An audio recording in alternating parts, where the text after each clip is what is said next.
Hello students, Apex classes के digital platform पर आप सभी का हार्दिक स्वागत। This is Lakshman Singh Rao, your English educator. दोस्तों, जिस प्रकार से हम टेंस को लेकर के आगे बढ़ रहे हैं और टेंस के अंतर्गत प्रेजेंट टेंस, पास्ट टेंस, इसको हमने पूर्ण रूप से पढ़ लिया है। आज हम फ्यूचर टेंस को पढ़ेंगे, साथ ही साथ जो पास्ट परफेक्ट और पास्ट परफेक्ट कंटिन्यूअस, उसको लेकर के जो भी एक्सरसाइज की बात कही थी वो भी आपको एक्सरसाइज भी मैं उसमें बताऊंगा किस प्रकार से प्रश्न आता है। और साथ ही साथ स्पीकिंग की बात करेंगे, फॉर्म्स भी आपको बताएंगे, कुछ सेंटेंसेज जो स्पीकिंग को लेकर के हो उसके बारे में पढ़ेंगे। आप बहुत अच्छे तरीके से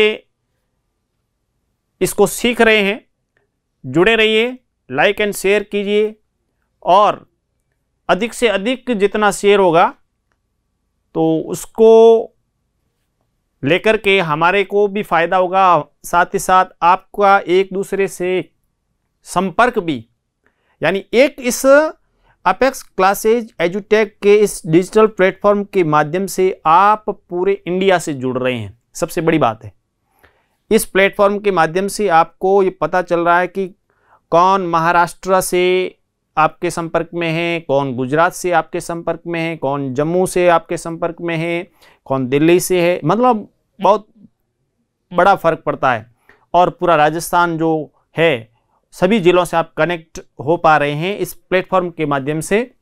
हाँ, अपेक्स क्लासेज को लेकर के एक ऐप भी है जिसका लोगो अपेक्स क्लासेज इस प्रकार का आपको दिखेगा, ग्रीन लोगो।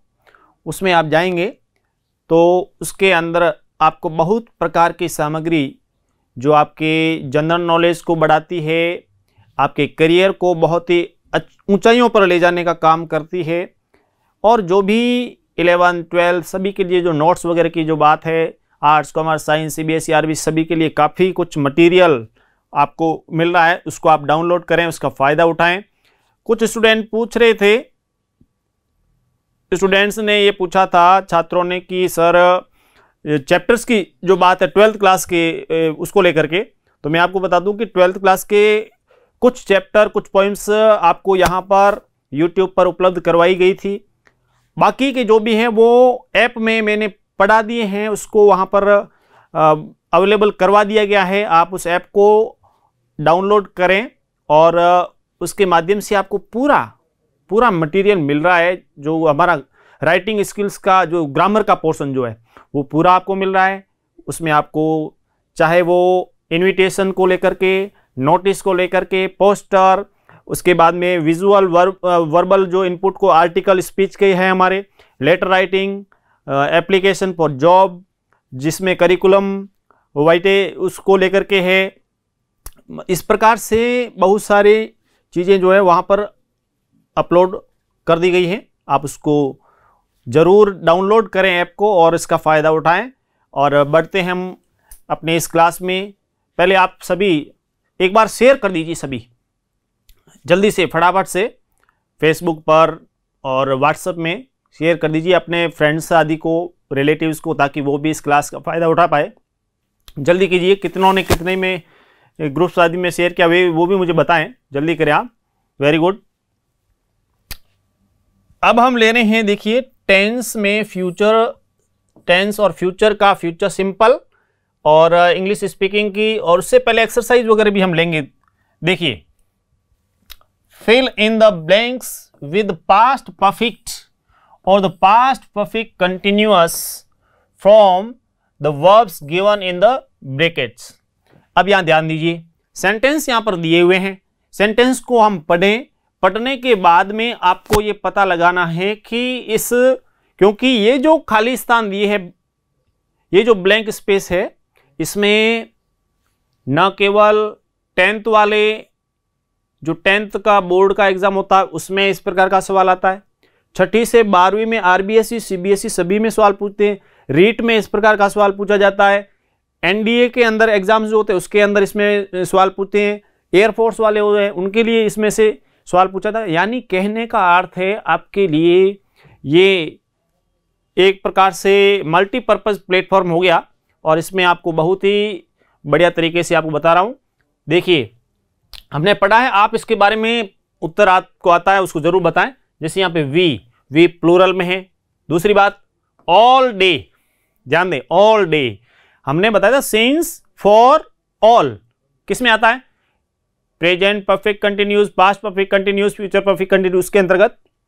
लेकिन इसमें देखें for the party that evening and by 9 o'clock we still were not, इसका मतलब पास्ट का है, पास्ट का है तो इस हमारे को पता चलेगा कि पास्ट परफेक्ट कंटिन्यूअस में हेल्पिंग वर्ब क्या आएगी। पास्ट का होते ही पता चल गया, ऑल डे आ गया, इसका मतलब पास्ट परफेक्ट के अंदर past perfect continuous, past perfect continuous क्योंकि देखिए यहाँ पे by 9 o'clock we still were not ready, तो यहां पे वी के साथ में लगेगा हैड बीन और कुक से आ जाएगा cooking, first form plus ING, क्योंकि पास्ट परफेक्ट कंटिन्यूअस में हैड बीन हेल्पिंग वर्ब लगेगी, साथ में first form plus ING. Had been का प्रयोग I, we, you, they, he, she, it, name, singular, plural सबके साथ हैड बीन ही लगेगा। तो we had been cooking all day for the party that evening and by 9 o'clock we still were not ready, यानी कहने का अर्थ है party के लिए जो भी शाम से भोजन पका रहे थे तो उसमें 9 बजे तक भी ये कार्य चल रहा था, फिर भी वो पूर्ण रूप से तैयार नहीं हुआ था। उसके बाद में देखिए Radha prepare a beautiful meal for her guests and everybody enjoyed it. अब इसमें ध्यान रखने योग्य ये बात है कि समय को लेकर के तो दिया नहीं है, नहीं दिया है, तो ऐसी स्थिति में यहाँ पे आप देखें कि वैसे यहाँ पे आया है एंजॉयड, कौन सी फॉर्म में, सेकंड फॉर्म में, यहाँ सेकंड है, यहाँ had plus third form had prepared,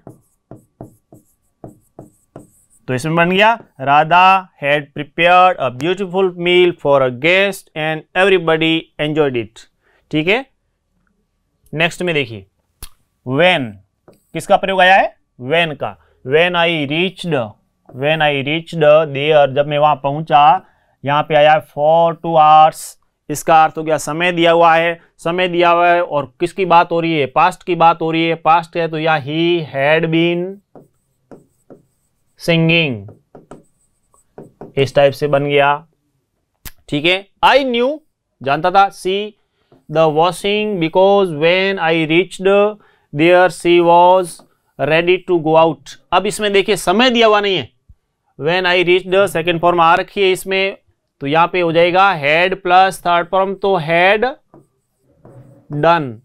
I knew मैं जानती थी या जानता था, सी had done the washing because when I reach there she was ready to go out, कि वो मैं जानती थी कि she had done the washing, उसने जो भी धोने आदि का काम, कपड़े आदि धोने का काम कर लिया था, इसलिए कर लिया था ये अपने पास्ट परफेक्ट में, इसलिए यहाँ पे अब हैड प्लस थर्ड फॉर्म का प्रयोग होगा, डू, डिड और डन। नेक्स्ट में देखिए by 11 o'clock the children complete their homework and were ready to go to bed. अब देखिए कितने बजे कि 11 बजे, द चिल्ड्रन बहुवचन है, there homework and were ready तैयार थे, तो समय तो यहाँ पे देखिए ये आया है कि 11 बजे, तो इसमें ध्यान देना है कि इसमें सिंस फॉर का प्रयोग इसमें आदि हुआ नहीं है, इसका अर्थ हो गया बहुवचन तो है ही, had completed. By 11 o'clock the children had completed their homework, की लगभग 11 बजे उन्होंने काम पूरा कर दिया था, and were ready to go to bed, और बेड पर जाने के लिए, सोने के लिए लगभग तैयार थे।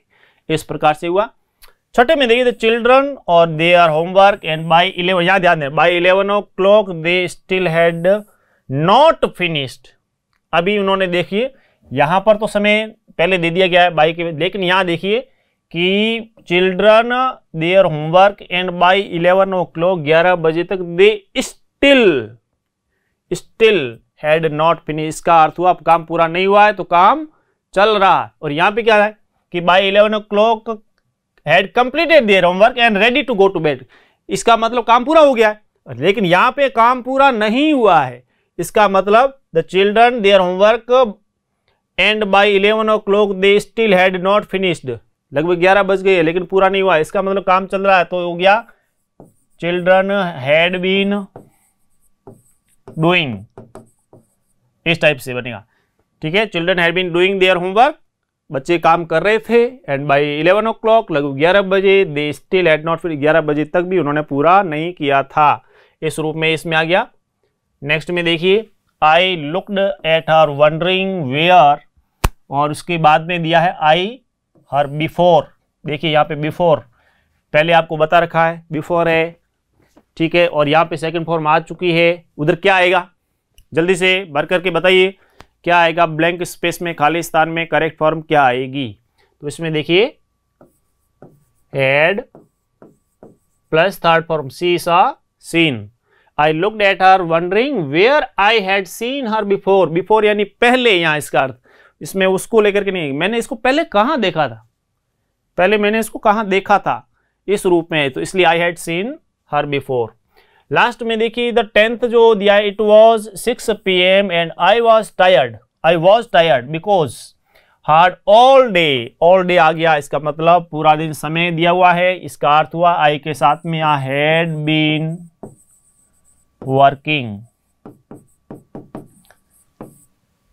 इट वॉज 6 PM, 6 बज गए थे। एंड आई वॉज टायर्ड, में थका हुआ था, बिकॉज क्योंकि I had been working hard all day, क्योंकि मैं पूरे दिन काम कर रहा था, इस रूप में। इसलिए यहाँ पर had been plus first form plus ING यानी पास्ट परफेक्ट कंटिन्यूअस का प्रयोग हुआ।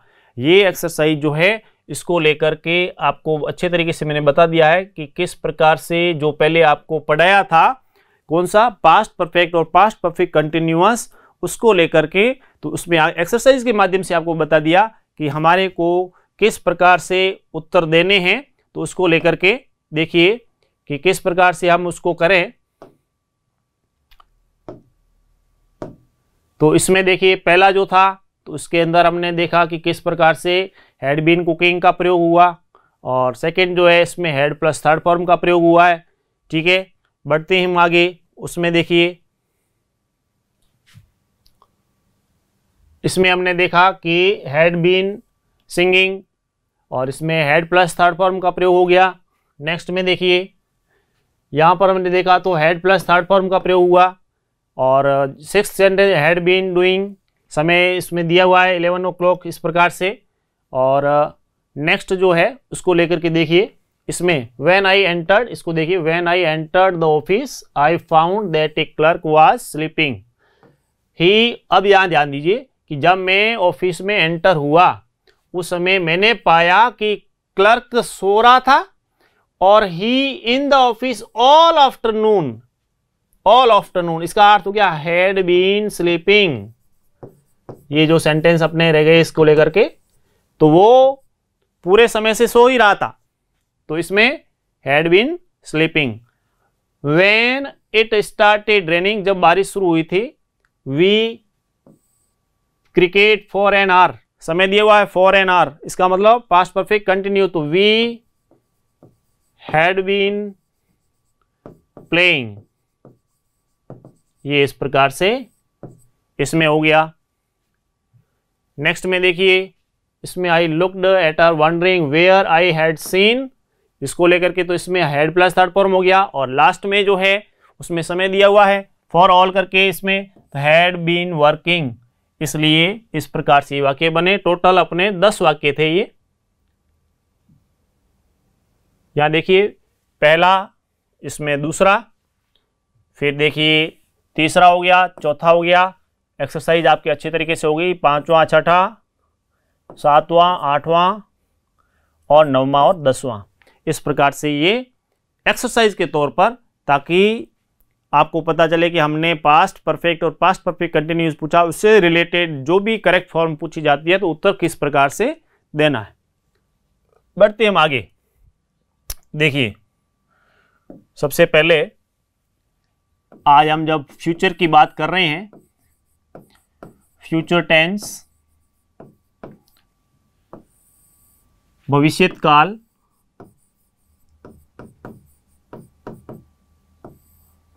इसको लेकर के, अब इसको लेकर के जो फ्यूचर, इसको पढ़ते हैं हम फ्यूचर, इसको लेकर के आपको बता रखा है, हम पढ़ते हैं फ्यूचर, जबकि जब अंग्रेज पढ़ेगा उसको ऐसे पढ़ेगा फ्यूचर। और इसमें च का उच्चारण क्यों हुआ, ये जो टी आया इसके बाद में देखिए वोवल, इसको लेकर के ऐसी स्थिति में ट का उच्चारण च, और इसको लेकर के मैंने आपको पहले भी बता दिया है। वैसे देखिए कि जैसे nature, future, creature, structure,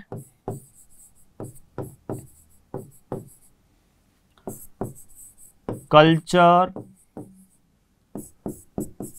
adventure,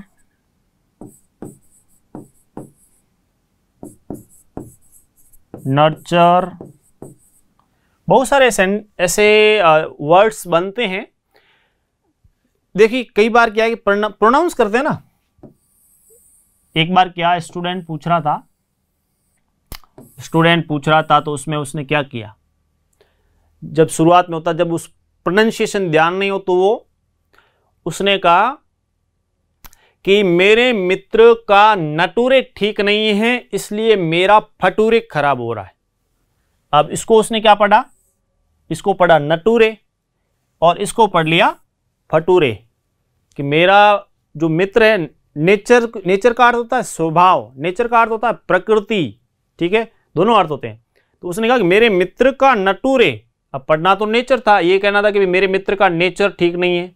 उसने कहा मेरे मित्र का नटूरे ठीक नहीं है और वो मेरा फटूरे खराब कर रहा है। फटूरे यानी फ्यूचर, फ्यूचर यानी भविष्य।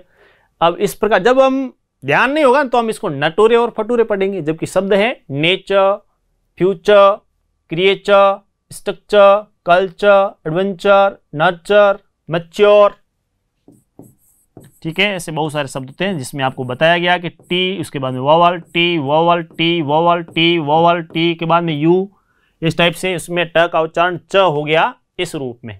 तो इस बात को हमारे को ध्यान रखना है कि इसको हम पढ़ेंगे नेचर। नेचर हम कहते हैं ना सही शब्द में, तो इस टाइप से पढ़ा जाएगा नेचर, और इसको फ्यूचर इस रूप में। इसलिए अब ये जो फ्यूचर टेंस है इसके अंतर्गत सबसे पहला इसका पार्ट है फ्यूचर सिंपल। अब वैसे देखा जाए तो ज्यादातर ये तो चीजें क्या है, जो घटना भविष्य में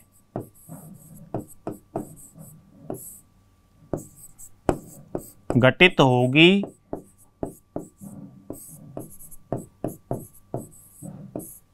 जो कार्य पूर्व योजना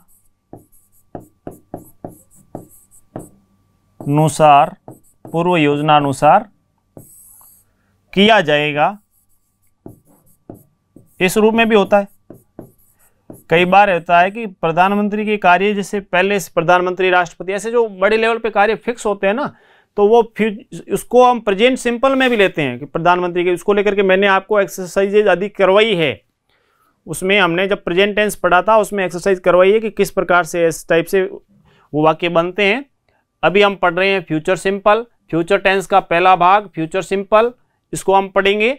और इसके बारे में किस प्रकार से, सबसे पहले हमने 5 बातें आपको बता रखी है कि टेंस सीखते हैं उसमें हमें 5 बातों का ध्यान रखना है। 5 बातें कौन सी, सबसे पहले बताइए कौन सी, हिंदी में पहचान, हिंदी में पहचान। सबसे पहले फ्यूचर सिंपल में हम पढ़ने जा रहे हैं हिंदी में पहचान। तो उसमें हिंदी में पहचान क्या, कि हिंदी का वाक्य बनाने पर, जब आप हिंदी में वाक्य बनाएंगे तो हिंदी का वाक्य बनाने पर अंत में गा, गे, गी आएगा। अंत में गा, गे, गी का प्रयोग होगा। कैसे, तो देखिए, जैसे मैं कल जयपुर जाऊंगा। उसी प्रकार से वह कल एक पुस्तक पढ़ेगी। उसी प्रकार से सीमा कल कपड़े धोएगी। वे शुक्रवार को फुटबॉल खेलेंगे।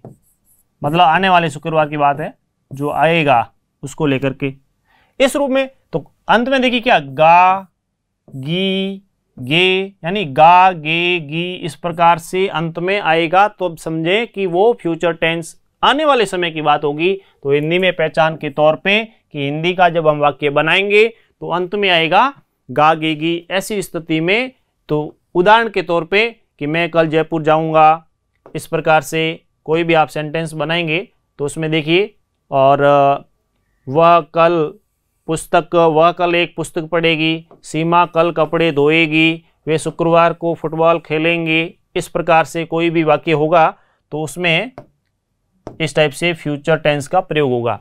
तो हमने सबसे पहले पढ़ा है हिंदी में पहचान। आगे बढ़ते हैं इसको लेकर के। तो इसमें देखिए दूसरा क्या आता है हमारे, अंग्रेजी में पहचान। दूसरा रहेगा अंग्रेजी में पहचान, इंट्रोडक्शन इन इंग्लिश। इसको लेकर के देखिए, सहायक क्रिया यानी हेल्पिंग वर्ब, सहायक क्रिया तो क्या लगेगी, तो इसमें सहायक क्रिया लगेगी, अपने को ध्यान देना है, शैल और विल। शैल और विल सहायक क्रिया के रूप में लगेगी। अब इसमें देखिए किस पे क्या लगेगा, किस टाइप से, तो इसमें ध्यान देना है कि आई और वी के साथ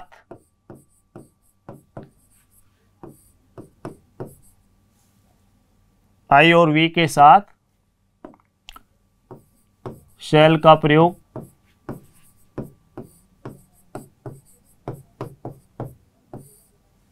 और you, they, he, she, it, name के साथ बराबर विल का प्रयोग। अब इसमें जनरली क्या है, वर्तमान में सबके साथ लगभग शैल का प्रयोग लगभग खत्म हो गया है। सबके साथ विल का प्रयोग, अब उसको लगभग न के बराबर शैल का प्रयोग। लेकिन हम सेंटेंस आदि बनाते हैं ग्रामेटिकल यूज में, जब उसमें सेंटेंस आदि में तो यूज हो ही रहा है, लेकिन लगभग ज़्यादातर जब स्पीकिंग आदि में हम आते हैं तो उस समय क्या है कि इसको बिल्कुल लगभग समाप्त कर दिया गया, लगभग न के बराबर। तो सेंटेंस हम बनाएंगे तो उस समय इसमें अपने को जनरली क्या है कि आई और वी के साथ आपको शैल का प्रयोग करना है, अन्य सभी के साथ में विल का प्रयोग करना है। अच्छा, इसके अलावा देखिए मुख्य क्रिया जो मेन वर्ब है, मुख्य क्रिया की फर्स्ट फॉर्म का प्रयोग होगा। अब इसमें ध्यान दो, फॉर्म यानी FORM, फर्स्ट फॉर्म का प्रयोग होगा। उसका कारण देखिए, शैल और विल जो है क्या है, मॉडल में आते हैं। ये मॉडल एक्सिलरीज है। मॉडल एक्सिलरीज में आपको पता है कि उसके तुरंत बाद में मेन वर्ब की फर्स्ट फॉर्म ही आएगी, उसके बाद में फर्स्ट फॉर्म ही आएगी, तुरंत बाद की हो रही है। और मान लीजिए जिससे उसके बाद में बी लगा करके है तो उसके बाद में आप थर्ड फॉर्म यूज कर सकते हैं। अन्यथा ध्यान रखना है कि कर्ता के तुरंत बाद में सेल या विल है तो उसके बाद में मेन वर्ब की फर्स्ट फॉर्म का ही यूज़ करना है, इसका विशेष ध्यान देना है। ये बात आपको विशेष तौर पे ध्यान होनी चाहिए, ठीक है। अंग्रेजी में पहचान सहायक क्रिया सेल विल, आईवी के साथ सेल आदि का प्रयोग। इसके अलावा जैसे इसमें हम देखिए टुमारो का प्रयोग, the next day, the following day,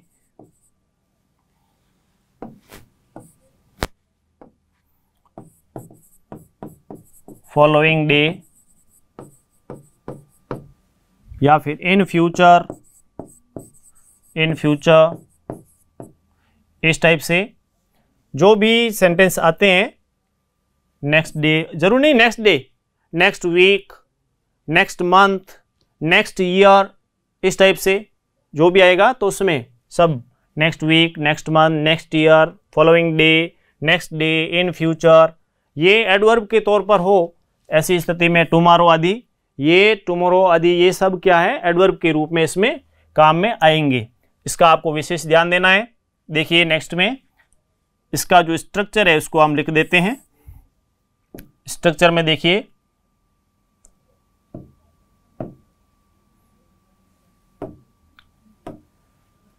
structure of active voice,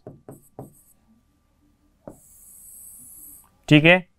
उसमें देखिए सबसे पहले आपको सब्जेक्ट प्लस सेल और will plus first form of the main verb plus object plus other words, इस रूप में इसका स्ट्रक्चर बनेगा। देख लीजिए, हाँ रेड कलर दिखाई तो दे रहा है ना। कई बार क्या है कि रेड कलर का थोड़ा इसमें उस हिसाब से आपको यदि नहीं है तो बता दें, ब्लैक में वैसे स्पष्ट आ जाता है कई बार ऐसे, लेकिन मैं इसमें बोल देता हूं, मान लीजिए ऐसा हो गया है तो स्ट्रक्चर ऑफ एक्टिव वॉइस, सबसे पहले आपको सब्जेक्ट लेना है, सब्जेक्ट के बाद में आपको सेल और विल हेल्पिंग वर्ब के रूप में, सहायक क्रिया के रूप में सेल या विल, उसके बाद में first form of the main verb, first form आएगी, मॉडल है इस कारण के रूप में क्योंकि ये मॉडल एक्सिलरीज है इस रूप में, और उसके बाद में आपको ऑब्जेक्ट लेना है और अदर वर्ड्स, यानी जो भी आपके उस समय यदि एडवर्ब कॉम्प्लीमेंट्स आदि है उस रूप में तो उसमें लिखना है।